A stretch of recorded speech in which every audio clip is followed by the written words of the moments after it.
Let's bring in our 1320 Kings insider and creator of the Kings Beat, our guy, the Hammer, James Ham. Ham, is there a team in the Western Conference that you are a little uneasy about in a first round matchup with Sacramento? Yeah, you know what? I think it's interesting if you look at all of the teams, they all have something that makes you concerned. Mhm. Whether I think there are two different things that you're looking at right now: length and experience. And every team that the Kings are going to play either has better length or more experience. Mhm. Some of them have both, especially like if the Clippers got healthy, they would have both. But that's kind of how I look at it. I mean, and every other team in the league, they're also looking at the Kings and wondering how they can stop them. So, like, the Kings have a ton of talent, and their offensive capabilities are off the charts. I mean, they didn't hit anything from long range against Minnesota, and they lost by 4 points. Like, if they hit two threes, it's a totally different game. And so, as far as I'm concerned, like, Keegan had broken that damn record. yeah, this is the playoffs. This is what it is. Like, you're facing, if you're the 3 seed, you're facing the sixth best team. And that can be one of like 3 or 4 different teams at this point, but it's still one of the best teams in the Western Conference. It's no joke. So, like, that's what the playoffs are about. And I think, like, we go back, rewind to what happened the other night against Minnesota. Like, the Kings can say whatever they want. I just felt like they came out and they laid an egg. And for that matter, I thought, like, everyone laid an egg. The entire night was off. You felt it from like 2 minutes into the game. Once we got past, Scott Moak introducing the starting five, the place turned into a morgue out of nowhere. Like, it was this awkward silence. And then you got like someone had to hit like the drum beat button to try to get someone to say defense. It was so weird. And I just felt like the It's Kings tense. Yeah, needed that night. Tense. there's a bunch of nervous energy in the Mhm. crowd, and I Yeah. thought for the first time all year, the Kings players felt that nervous energy. I thought the cookies were going to do it. I was like, this happened. This happened before. This is the cookies. This is going to change everything. Well, that, and then they kept hitting one of two. Yeah. They kept you on the edge of the seat with the Anthony free Edwards cookies. hitting one of two. They Yeah, it shot was. like 40% from the free throw line to start the game. Yeah, I looked at one point. It was 4 of 8, and all of them had the 4 trips to the line, and they had gone one of two every time.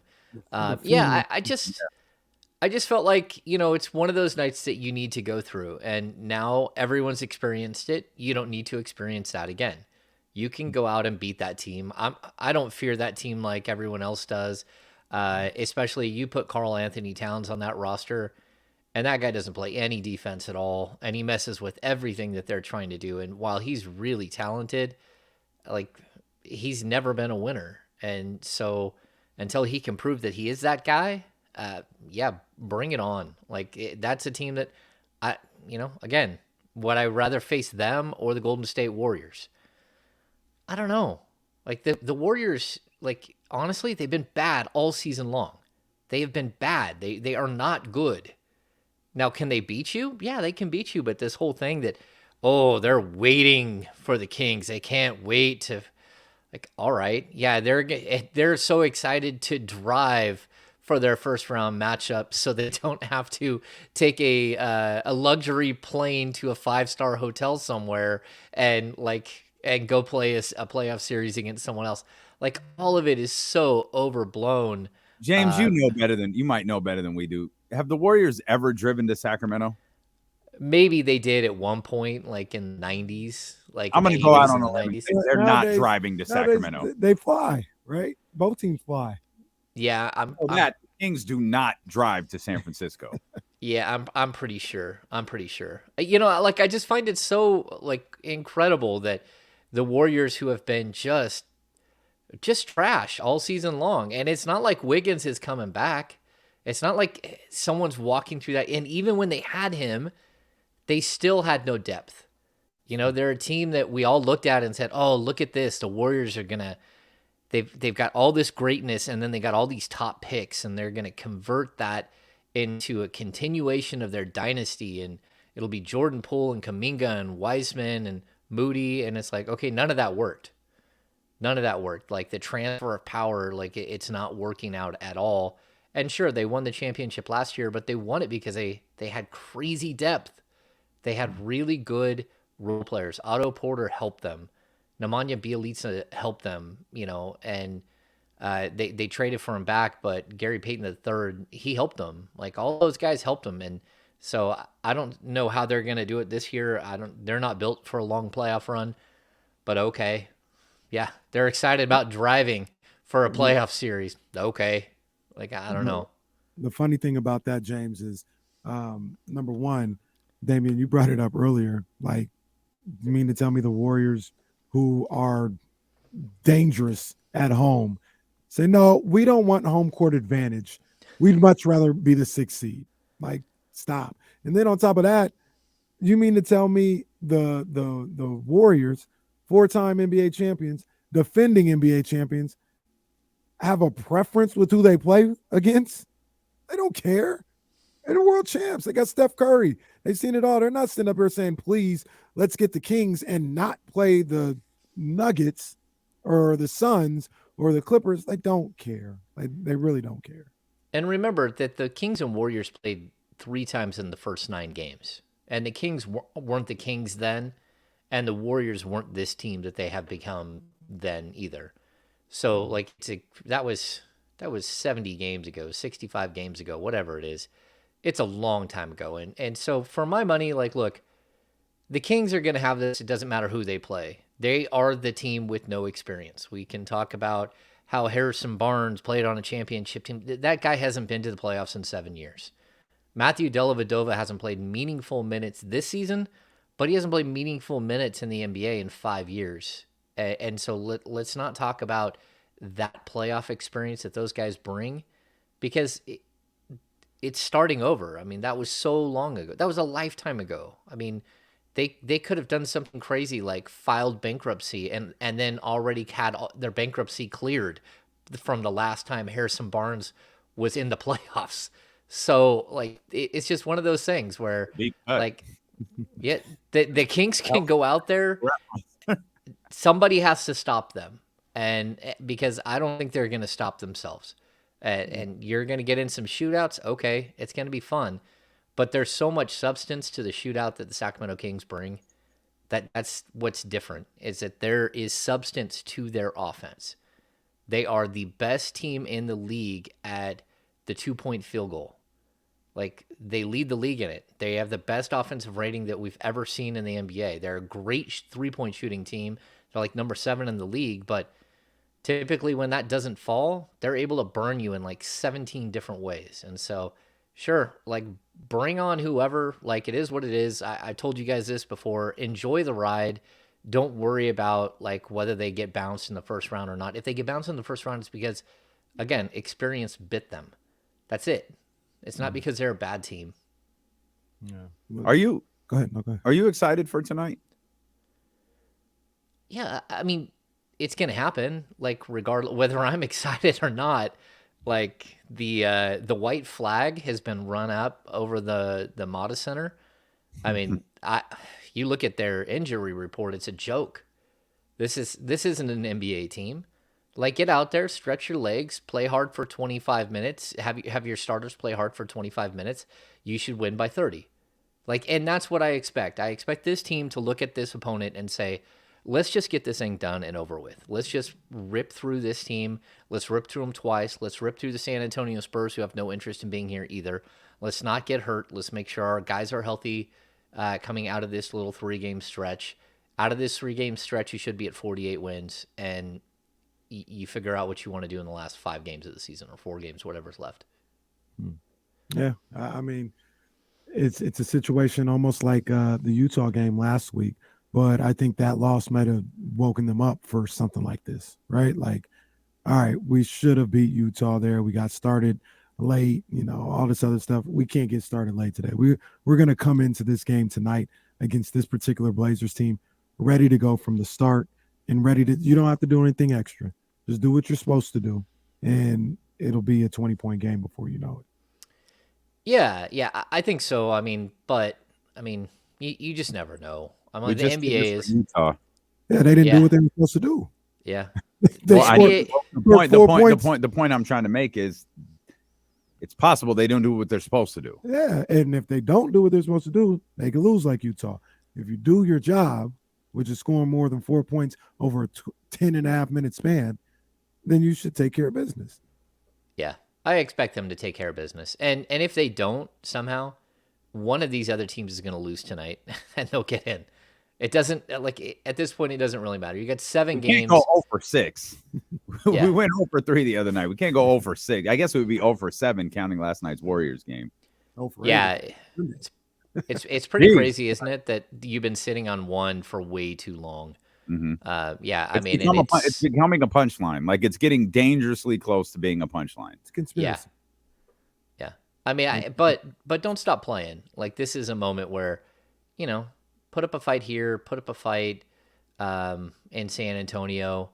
And then what do you have? The Pelicans, the Warriors, the Mavericks.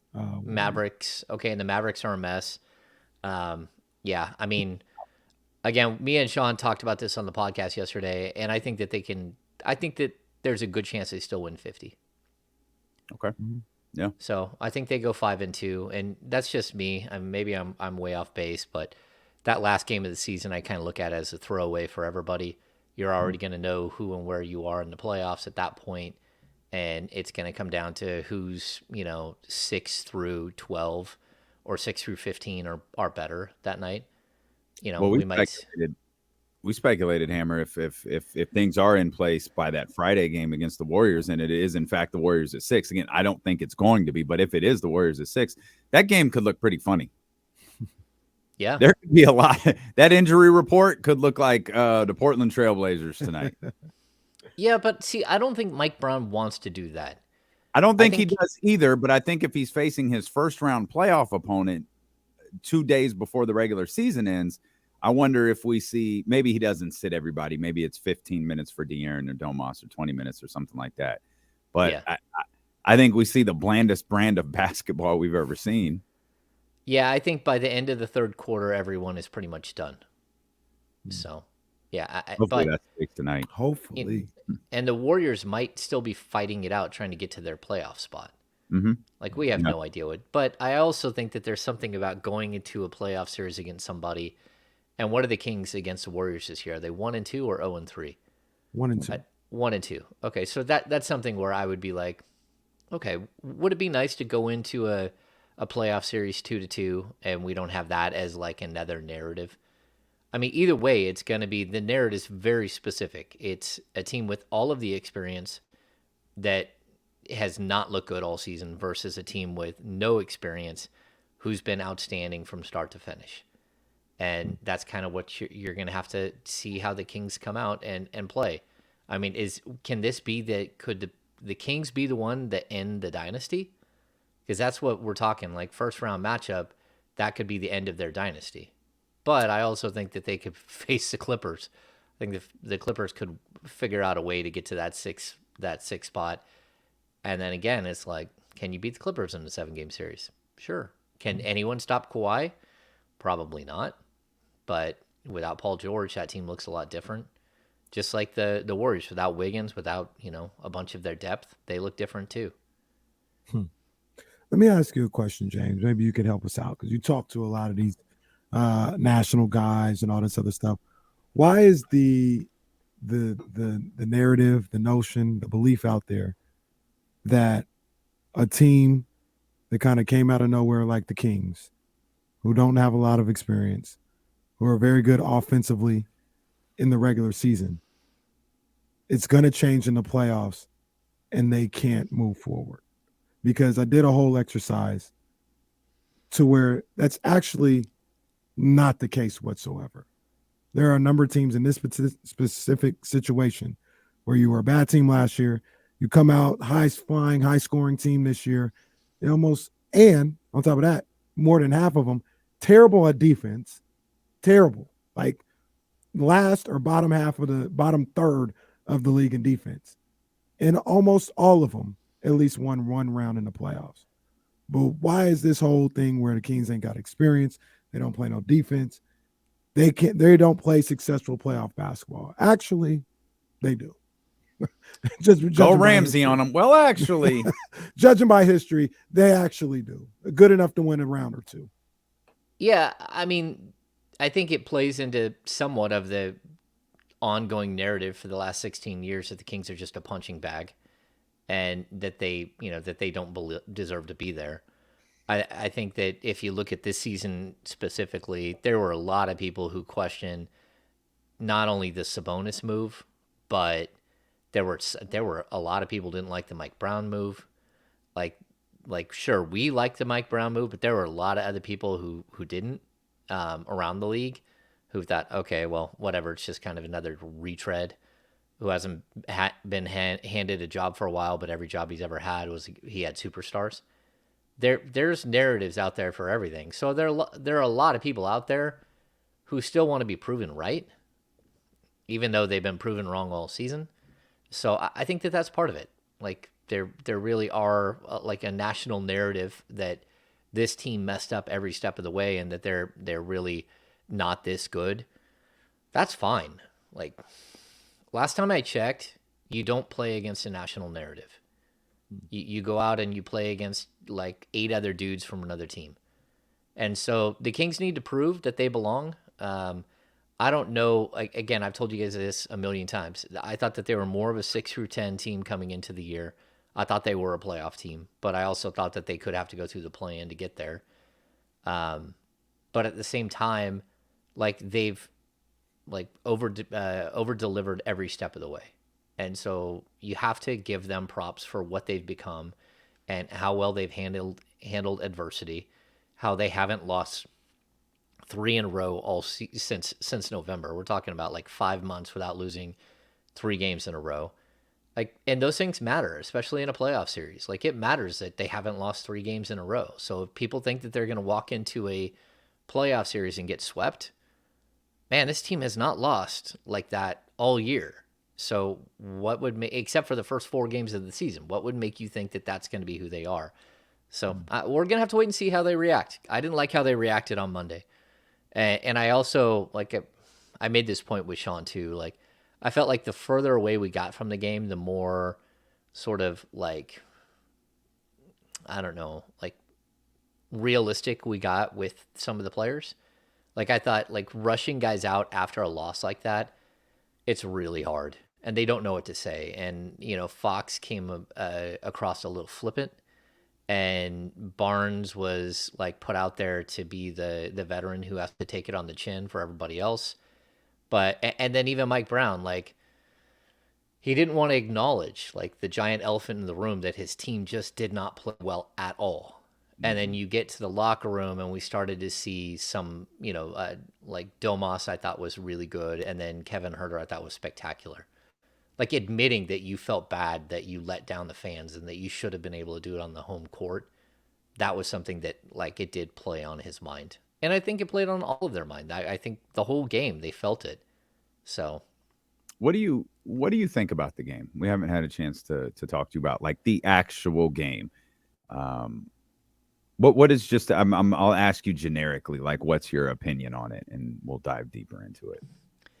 yeah, I mean, we talked about this last week, and I think that I'm starting to see a trend that I don't really like, and that is the Malik Monk takeovers in the fourth quarter and De'Aaron Fox standing in the corner too much.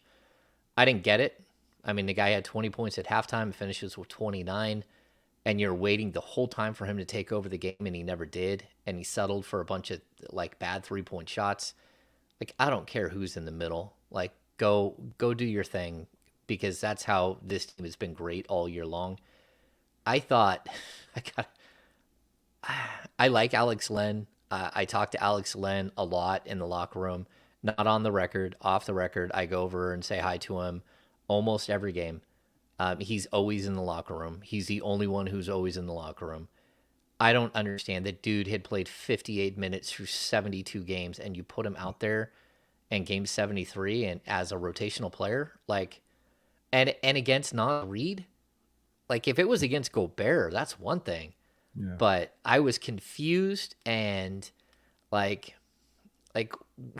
we get to this point in the season where I don't care what's going on with Chimezie Metu. you got to stop doing teaching moments at this point. We're at the point where you can deal with teaching moments this offseason when he's a free agent and you can decide whether you want him as part of your roster moving forward or not. That can be another teaching moment. At this point, he's the guy who's got you here. Mhm. Like, he's one of the 8 or 9 guys who have helped get you to this point in the season. And he's flat out, he's a better matchup against Naz Reid than Alex Len. Naz Reid burned him for 18 points and most of it was 3-point shots. Yeah. And if it wasn't, it was him taking people off the dribble. And I didn't think that they were scoring at the rim. I thought most of what we saw from Minnesota was they were getting inside the circle and they were hitting a bunch of bank jump shots.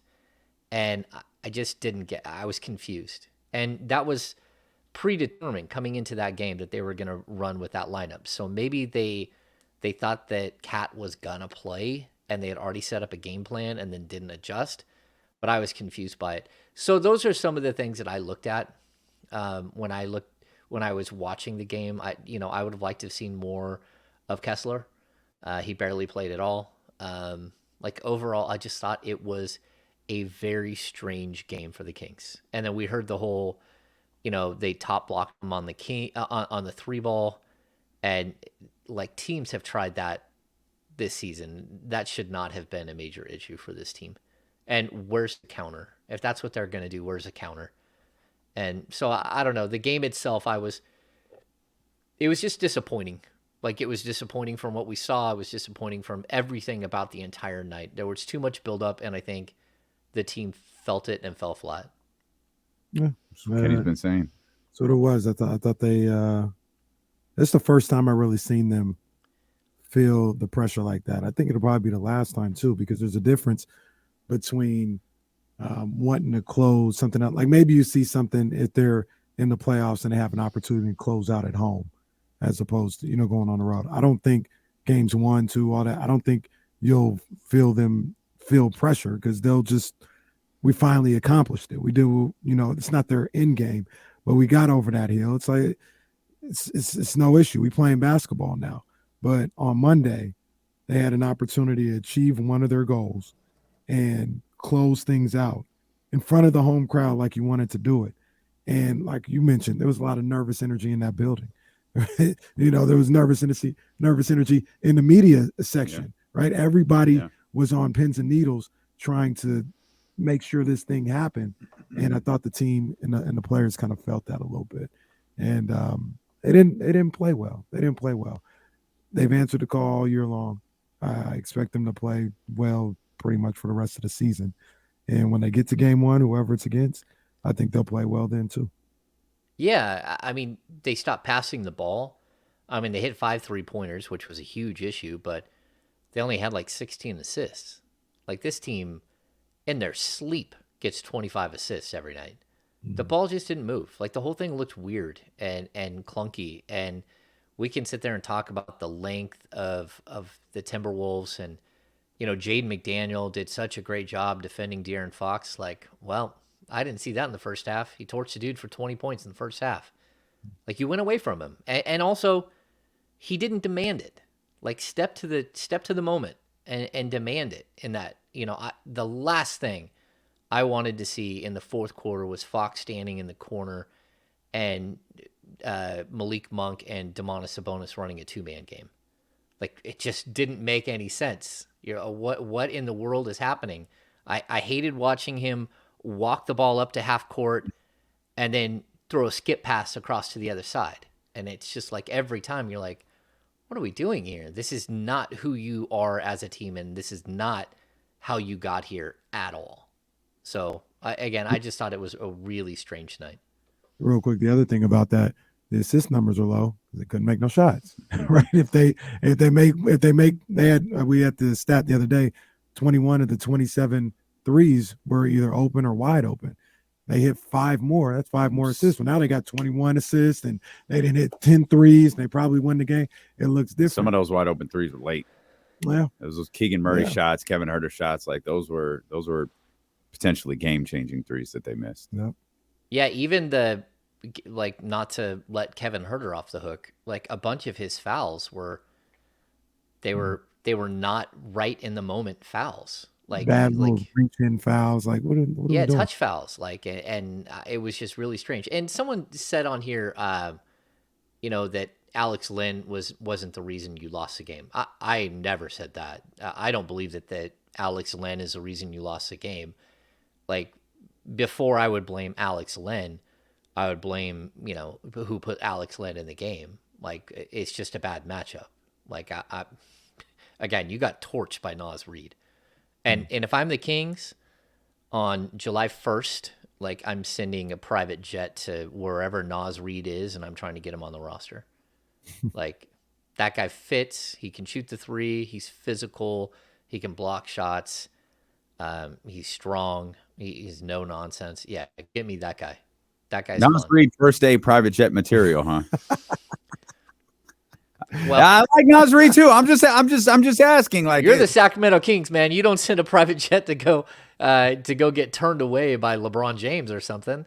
Like, no, you sit outside his mansion and you wait till 12:01. That's what Magic did. Forgetting it actually happened at 9:01. But that's okay, Irvin. That's all right. That's all right. That's all right. That's all right. Yeah, there were the backup center thing has been frustrating to watch because Alex, like it was noticeable right away. All of that, and I feel like we're picking on him, and I don't mean to. The Alex Lynn minutes the other night just felt absolutely lost, and it's the second time I looked at him putting Rashawn Holmes in on Saturday night, and that was such a sad moment where he put Rashawn in. Rashawn was not good. He was nervous. It was just bad. And when he got pulled 4 minutes later, everyone who was watching knew he's not playing again. He's not going to get the call again. And he went and he had his head down, and you just knew. I felt terrible for Rashawn. I felt bad that Mike put him in there. I felt bad about that whole situation. And it just feels like, we don't need to revisit the trade deadline conversations, but that backup center minute thing has been such a source of frustration that, Will Z brought it up earlier. At what point are they just going to go to Trey Lyles and say, forget it? This is what we're doing for the rest of the way. Because we know we can trust Trey Lyles. I personally believe that's what's going to happen in the playoffs. No, for sure. And you know what? Like, look, you can revisit if you want the deadline. Like, we weren't asking for this roster to be revamped completely, but it's the same issue. You still need a backup center. You still need more length. Turns out that problem didn't go away after the deadline left. Yeah, it's just you won, and so we all forgot about the problem.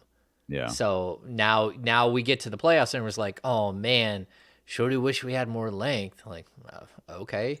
Oh, Minnesota's such a bad matchup because they're so long. Okay. Like, this was the same problem back in February. It hasn't changed. It's overblown. It's an overblown problem. Number one, they did win. Like, they did win. They won the games. Metu should have been playing on Monday night. Like, regardless of you upset with defensive rotations, whatever, that's part of the package. But he was also the same guy that you got that win against Phoenix. He didn't play much against Utah, but the first time against Phoenix as well, he played really well. Like, it's an overblown problem from that respect. And then number two, it's overblown because those dudes playing like 2-3 minutes in the playoffs. It's going to be time for Domas and all those guys. Like, you would get a Mason Plumlee for these final 25 games. Like, in the playoffs, Domas going to be out there 35, 38, 40 minutes. Like, that's just what it is. I agree. I agree. But that doesn't mean that you, like, in order to improve this team, you don't have to improve one position by, like, 8 steps forward by, like, you don't have to take one position and turn it from, like, if we're going to rate players like an 80 player to a 99 player, like, sure, that can happen. The Phoenix Suns just, took like an 88 and an 82 player and traded it for a 95 player, at the deadline. But that doesn't mean that you couldn't have improved yourself. And that's, that's all that I think that most people wanted to see. And they didn't do it, and they've played really well, and that's great. That still doesn't mean that there isn't still issues. And it doesn't mean that they got Kessler Edwards. They got Kessler Edwards. That was the big improvement there. We'll come back. I'm going to ask James our poll question. about the Golden State Warriors and get your thoughts on that team and that potential matchup as the noise surrounding that possibility gets louder and louder. And then, of course, we'll talk about tonight's game, though. I got to be honest, I don't know exactly what there is to say about the Sacramento Kings going against this version of the Portland Trailblazers. Baby. That's it. But it is a game night for sure. So we'll come back. It's James Ham here on Dealing with KC, brought to you by Sky River Casino on Sacramento Sports Leader ESPN 1320. Since you guys are on the internet right now, head over to ESPN1320.com and register for a VIP booth for you and 3 of your friends at Dealing with KC's watch party for Sacramento and Dallas on April 5th at Fieldhouse American Pub. Fill out the entry. Even if you already registered, this is something entirely different. This is exclusively for this contest. Register to win a VIP booth. We got a couple of them we're going to give away. It includes entrees, some really good stuff. So go enter to win. Free to enter, free to win. ESPN1320.com. Go enter the forms right there. Very easy to find, very easy to fill out. Megan was getting on my head. We're not getting enough entries. Get in there, guys. Chetty House don't love you anymore. Get in there. No, my fault. Isaiah Thomas, big Lauryn Hill fan, says, Isaiah Thomas. Michael Jordan owes him a public apology. Quote, Oh, yeah. "You went on national television and called me an asshole, and then you said you hated me. Now, if you didn't mean it, get on national television and apologize." Yeah, that's not happening. I got an idea. Zeke need to move the hell on. I said they should play one-on-one. If he loses, no apology. If he wins, then Mike's got to apologize. Zeke need to. No, if Mike wins, Zeke got to go away. Just go away. Got to be gone. Got to go. 80s basketball players always crying about they're something. so sensitive. Oh, man, their beefs are legit, too. Oh, they're long-term beefs they don't give up on. Yeah. Incredible. And then they hate how the young players, the new generation, doesn't have beefs. They don't like that either. They're like, oh, no, you need to have beefs. Michigan Wolverines. These are signed baseballs behind me. So Don Mattingly, Ferguson Jenkins, Dave Stewart, Rod Carew, Yogi Berra, Duke Snyder, and Brooks Robinson. And I have a whole nother row over here. Some good ones right there. Did you ever put that door up or that separation thing you were going to do? Did you do that? No, because I hurt my back. Oh, that's right. That's right. And then after I hurt my back, the good Lord decided to just rain on us for 6 months straight. No. So No, my dad told me today he has this little weather gauge out in front of his house that we've had, I think he said 32 inches of rain since January 1st. Wow. Jeez. That's a lot. Wow. Yeah. So is the lake full? Like, is the water back? Oh, the lake is here. Yeah. Not well, your we lake. Not we your never lose our not lake. the Ham Lake. I meant like Folsom. Oh, yeah. Folsom Lake is full. Oroville is full. Yeah, it's crazy. Yeah. All right, I'm over it. Yeah, time to go away. Yeah, it's Time to go. we're walking away. this morning and it's like it's raining. Like it's just full on raining. Like it's damn near April 1st. Like let's. Now it's supposed to Stop. clear up on, for the next. Oh, did you 7 see to 10 next days. Friday? No, I don't think it is. Oh, it changed overnight. Look at next Friday though. It snowed Yeah, here next out of Friday's nowhere. We still got during the 2 weekend. inches. Yesterday, I was just looking at it and it was clear. Well, apparently you didn't check the weather like you thought you did. You need to cuss out Mother Nature again. Tragic. See what happens. Another Wednesday rain, which means baseball's going to get rained out again. I truthfully don't care if it rains. Just don't let the wind be blowing too. The wind Oh, is yeah. so Nah, I'm tired. of it. worthless. I am too, but the wind rain- is worthless. The rain does need to Yeah. go away. 100%. The random question that I look sideways at, they asked where does my dad live? My dad lives here in the Lake of the Pines. We had to move him up this way a few years back. I don't think I knew that. Did I? Did I know that? Oh, my dad, he lives like maybe an eighth of a mile away. Yeah, he's got the COPD, so we have to keep him close. 50 years of smoking. Mm-hmm. Yeah. Yeah, he used to do all my projects with me here in the house, but not anymore. Now he gets winded, like holding level up while I screw in a door. I'm like, come on, man.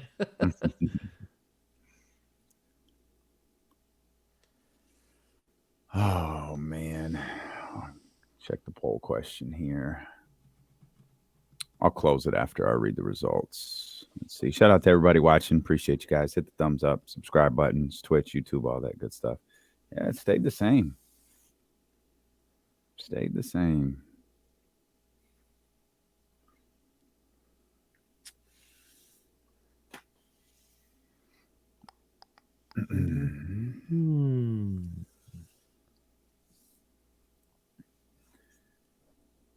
We had a good conversation with Mark Spears earlier. Oh, yeah. I saw he was on. He called Mark Jones in the middle of the call, which was just fantastic. Just to mess with him? Yeah, pretty much. And did he have Mark Jones on the call with you? Yep. Yeah, he said, hang on, I'm going to call Mark Jones. I wasn't always sure that Mark Jones could hear us. I wasn't sure either. I told you, I don't think Mark Jones knows who I am. Were you at the table when he called Bubba from Forrest Gump? Mark Spears did that? Yes. I don't know that guy's name. No. I missed that. He FaceTimed him, and then I think it was to mess with Sean. And then Sean ended up talking to him. Yeah. He big timed us. Like solid big time. You can't FaceTime someone without a heads up though. Like No, you just definitely you gotta hit them with a hey, I'm about to FaceTime you. Also, hey, there's some people around me. I'm about to FaceTime you. Or if I'm on the receiving end, if I'm not sure about where I'm at right now and I just want to answer. Mm-hmm. What's good, bro? What you need? It's McKelty Williams. Hang on, Hammer. Yep. Apparently, Mark Spears has a history of just randomly calling people in settings like he did with Mark Jones today. If you missed that conversation, it's available for you on demand wherever you get podcasts from. Of course, you can see it at youtube.com/ESPN1320 as well. Hey, do you want to give a big shout out to Mark Madsen? The new Cal coach, right? Cal coach. Okay. From Stanford to Cal. He did the opposite of Coach Turner. Okay. Remember, he was a Cal guy. Now he's coaching Stanford. Mm-hmm. Madsen. Stanford. Final four appearance from Stanford with Arthur Lee. That was a classic against Rhode Island. Catino Mobley and Wheeler. I forgot his name. That was a classic Elite Eight matchup. But now, head coach of the Cal men's basketball team. Okay. All right. Well, shout out Coach Madsen. Well done. Good luck, Jason Jones. Shout out the professor. Yes, indeed. Hammer, we posted this question over on youtube.com/ESPN1320. Do you want a Kings Warriors playoff series? After a couple of hours of being posted, 56% say yes, 44% say no. That's where the poll will end. James, I know you're a broadcast journalist, but would you want to see a Warriors Kings first round matchup? Yeah, why not? Well, first up, it'll save money. So that's what matters. No, that's fine. That's fine. No, yeah. I think that was part of Mark Spears' thinking as well. Just drive back and forth, no big deal. Yeah, well, Mark lives down there, so he'll just like hop right over, and then he'll take the train up. Yeah, to be honest with you, I think it's fine. Like that's an aging roster that hasn't played well. They have another level that they can get to. Everyone knows because they showed it to you last year when they won the championship. But at the same time, I think the Kings are equipped to play them. For as many people who say, oh, you can't stop Steph, like, okay, who's going to stop De'Aaron? And I do think that Looney is a tough matchup with Sabonis, but still, I don't fear it. Sabonis is a much better player. And remember back this offseason, there were a lot of rumors that the Kings, that Mike Brown wanted Looney on this roster. And it would have, that would have been really intriguing. But, look, that team is barely above 500 and They're horrible on the road, and people can say, "Oh, the Sacramento's not the road." Yeah, it is. It's the road. It is. It's not Oracle. And Sacramento, not the road. That's a wild sentiment to make. yeah, I mean, That's amazing. I mean, that's what we're hearing. Like, oh, they'll just drive on up there. Like, it's no big deal. They're gonna be able to save their legs. Like, whatever. They're gonna, like, oh, look at there's Draymond Green on the Bay Bridge. Just get out of here, winner. It's like, come on, man. Stop it. Yeah. Did he do like weird hand gestures and like? Well, I mean, yeah, like kind of, like he kind of He was did. being very emphatic. What's funny The though? Kings are the mark. What's so funny is he just changed the team of what he said a couple months ago. He did this same bit with the Lakers. And now he's changed the team from the Lakers to the Suns, but still has the Lakers to the Warriors, but still has the Kings as the target. This dude, come on, man. Yeah. People, those are your fellow broadcast journalists, man. You need to put them in check. I mean, like, what's the rule? If you can look around the table and you can't tell who the mark is, it's you. And so I'm starting to think that might be the case for Brian. Like, oh dear. Yeah, I'm just not sure. Like, what is going on? Who is feeding you this that everyone is excited? Like, you're still going to have this narrative no matter what. The Kings are the team that have not been to the playoffs at all. And even like Minnesota was in the playoffs. The Pelicans made the playoffs. So there are all of these teams that are around you that even if they're inexperienced, they at least have one playoff series under their belt. And it's something you guys asked early, but like throughout the history of time with the NBA, there's usually a very structured way that you get into the playoffs, and you're usually a 7 to 8 seed in your first year. The second year, you might move up to a 5-6 seed. The third year, if you add pieces, you become a contender, and then you have a life expectancy. Now, there are some teams that make it and then completely fall apart and don't make it again, but there's like usually this basic structure that you see, and it's how you gain experience. It's how like and it's gone on for years and years. And there's some teams that get stuck and they can't ever get past the 6 seed, and then they fire their coach because clearly it's his fault they can't get past the 6 seed. And like we have this cycle that happens all the time. Well, the Kings have jumped ahead, so I get it. Like, if people want to call them a mark or whatever they want to call them, that's fine. But don't discredit what the Kings have done, because the Kings can drop 176 on you. And it is what it is. Like, they can put 130 on any team in the league right now. It doesn't matter who it is. They might, to a team like Boston, they might give up 150.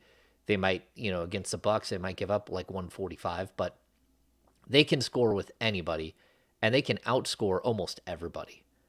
And that still makes you legit. And if you're okay in the fourth quarter and the third quarter and fourth quarter defensively, if you get better, like they've shown that they are, maybe you can hang with anybody. Like I'm just not ready to say who and what this team is going to be. I think that they can keep going. And I also think they can get bounced in the first round. But either way, I'm just going to be like, okay, this is fun. This is what we're here for. And a lot of the narrative, like we continue to debunk, is just that a wrong narrative. Like all these things, you're right. People talk about, the little scrappy team that's 7-8. Yeah, they get bounced. They got to go through their steps. Yeah. The teams that go from nothing to 5 or higher, we just laid it out, usually win at least one round in the series, in the playoffs. It happens more times than it doesn't. And somebody in the chat was talking about, Casey, because I went through 5-6 teams, right? Because I guess that wasn't enough. Me going through 5-6 teams. They're talking about, you named team. That was all like 10 years ago. I'm sorry, the Phoenix Suns just did it like 2 years ago. Phoenix Suns went. From they won a series? They won a few series, to be honest with you. But but the notion that the no experience and all that, it's not true. Now, like you said, the Kings might lose in the first round. I'm here to tell you, if the Kings lose, it's going to be because they lost. It's not going to be because they don't play defense or they didn't have experience. It's going to be because they didn't play well enough against whoever they went up against. It's not none of these narrative based stuff. Well, see, it's the playoffs. I told you it's just different. No, it's basketball. And they just lost to another basketball team. You heard That's it I'll here tell you- first. The Kings are going to lose if they lose. I'll tell you this: if the Kings are up 3-1 against the Golden State Warriors, there will be people who go out on national networks and say, Warriors have been it down 3-1 so many times before. They're not even worried about this. They got this. You're going to hear the same exact thing. And so it's why I don't read a lot of other people's work, specifically when it comes to the Kings. And it's why I don't watch a lot of the shock jock stuff. It just, to me, it's overblown all the time, and they're looking for something, and they're willing to switch their narratives whenever it fits them. Let me ask you this real quick, Cam. You think that the players, I don't want to say affected, but you think, obviously I think they hear it, but does that weigh on them? Does it motivate them? How do you think they take all of that? Does it do anything? They don't care at all. They don't care at all about this stuff. Like, they might think it's disrespectful. You might at some point have like bulletin board material that these guys have thrown up there. Maybe that's something that Mike Brown does at some point, where he goes through and he lists all the things that have been said. And but like, I don't think so. Like, they're so laser focused on getting better every day. That's what they do. Like, we keep talking about all this practice and all that stuff. They don't practice just to practice. They practice because no team is perfect. They make mistakes and they need to get better. And that's why they do this time and time again. That's why Mike Brown has been on them all season long. And it's why we've seen them get better from day one until, the All-Star break, and then the All-Star break until right now. Every step of the way, they've gotten better. And so, like, look, this team is going to be focused on the task at hand, and that is beating whoever is in front of them. And they don't care who it is. They honestly, I don't think they care whatsoever who it is that they play. Are you aware of something that's pissed them off? Oh, that was close, Ham. That was 3. We got to 3. That was close. Are you aware of something that's been said that's kind of ticked them off this year, or maybe ticked off Mike Brown? I don't think so. No, I mean, I don't think they don't care. Like, they're just, like, Mike has been like the biggest cheerleader for his team. Whether it's Malik Monk being 6th man of the year, whether it's De'Aaron Fox and Domantas Sabonis making the All-Star team, or now all NBA team that he's been pitching. Keegan Murray as, in the running for Rookie of the Year or first team All Rookie. Like, whatever it is, like, they're cheerleading for themselves, and they're super hyper focused on themselves. Like, whatever's out there, they don't really care. Like, is it possible that Fox is like smarted off to somebody on Twitter about something? Sure. But it's when people make these narratives about him and like the things that, like, he doesn't like to watch college basketball. Like, I've told you guys, I won't watch college football at all. I think it's he took a weird amount of flack for that, by the way. He did, but I don't get it. Like, I love football. I won't watch college football at all. Who wants to, like, I used to bet football when I was young. Who wants to watch a game that has a 45-point spread? Like, really? That's a game you want to watch? You want to see if Florida State can stomp on someone 59-10 so you cover your bet? That's not a sport. That's a joke. And so I don't watch a lot of like these sports. So I get it. Like, maybe it came across as like slightly cold-hearted, but like, De'Aaron Fox played 1 year in college, people. That was just like a jumping off point for him.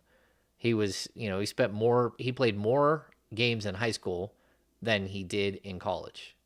And college was a 1 year stop that led him to the pros. That's all. Probably shouldn't be lost either, by the way, what Mike had to deal with in his previous life.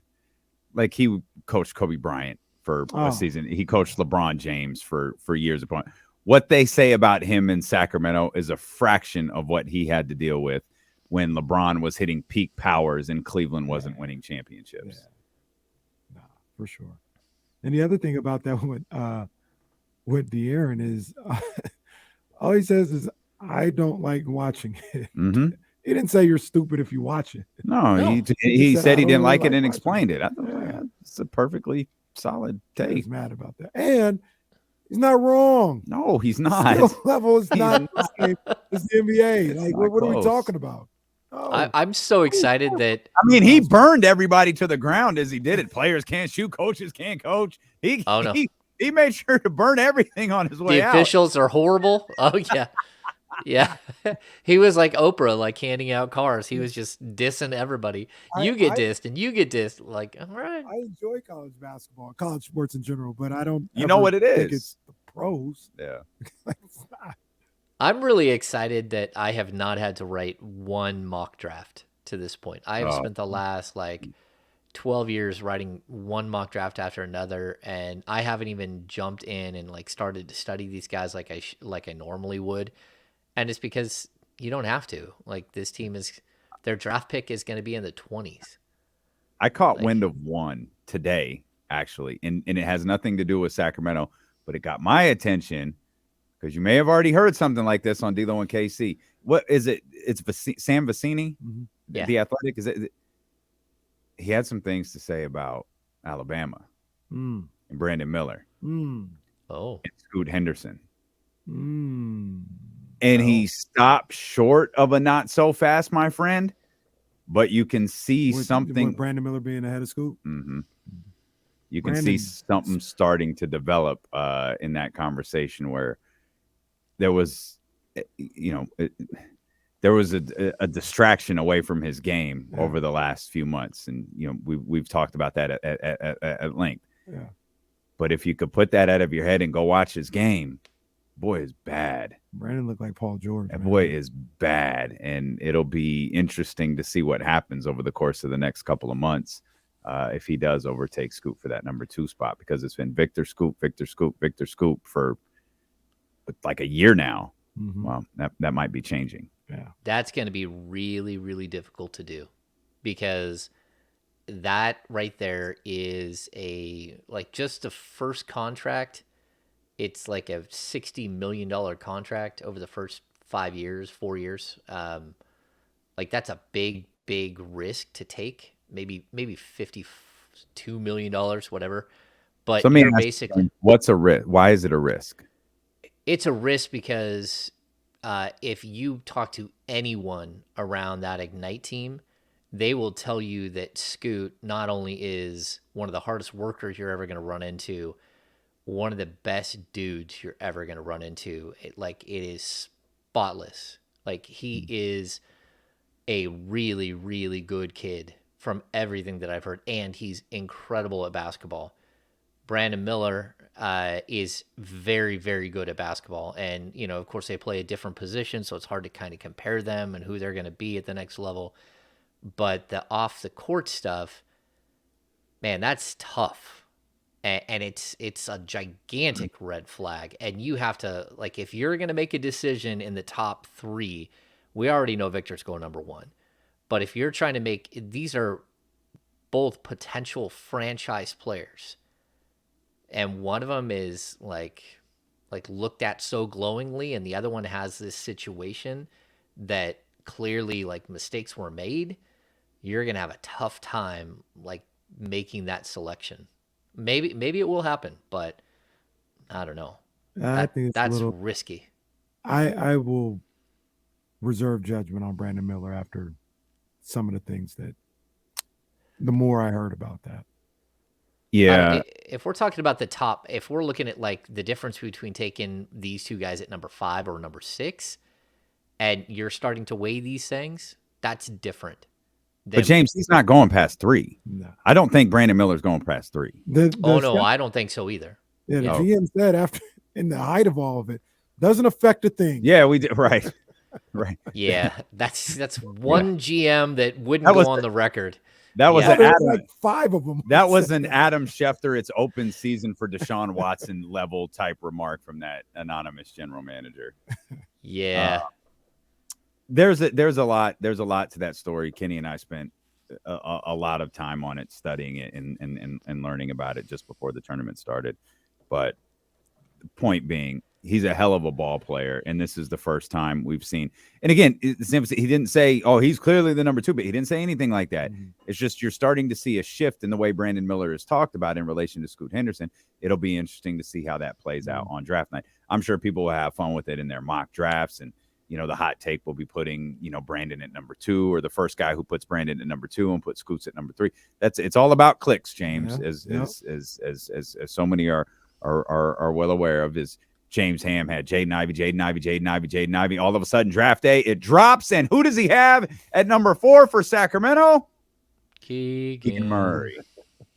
Keegan Murray. Well, that's because that's who they were taking. I've got nothing on tonight's game. The Kings got to go out Just there and get a win. Like, don't have a letdown game against the Portland, whatever they are, the G League team. Yeah. Don't have a letdown against them. Go get the job done. Get this over with. And Portland Memphis Trail and Knicks, I don't know. that's fine too. Memphis Clippers tips off at 5. So the game will be nearing a conclusion, probably in the first quarter of the Kings game. So, that'll live out there again, but just go beat, regardless of what happens in Memphis, go beat Portland tonight. Beat Portland tonight. Beat them again on Friday. Yep. In fact, win the next 3. That's where we're at right now. Win the next 3 games. Absolutely. Kingsbeat.com. That's where you can find more content. From our man, James Ham. Poll closed at 56 to 44%. Anyone surprised by that? Do you want to see a Warriors-Kings series? Anyone surprised by 56 to 44? Yes. 56, yes. 44, no. I am. That'll be a little bit more. We want to see the Warriors. I don't know. Do you think it'll change? If the Warriors win on the last day of the season and that gets them to the 6th spot versus the play-in, and maybe the flip side is Minnesota, do you think it changes? Steph Curry always going to make people nervous. So it might not. Like, Steph Curry is the great equalizer in this situation. The ultimate X factor. Yeah, he's going to always make people say, I don't want to play those guys. So there's that. But I'm coming around. I think it'll be a lot of fun. I do. Okay. And remember that the Warriors and Kings have never made the playoffs in the same year in the 38 years Sacramento Kings have been here. Amazing. Yeah, absolutely amazing. Kingsbeat.com for more James Ham content. Become a premium subscriber if you know what's good for you. It's your best content that you could get from the Sacramento Kings, from James Ham, who's there every single night, virtually every single day, to cover this basketball team. We appreciate you so much for being with us.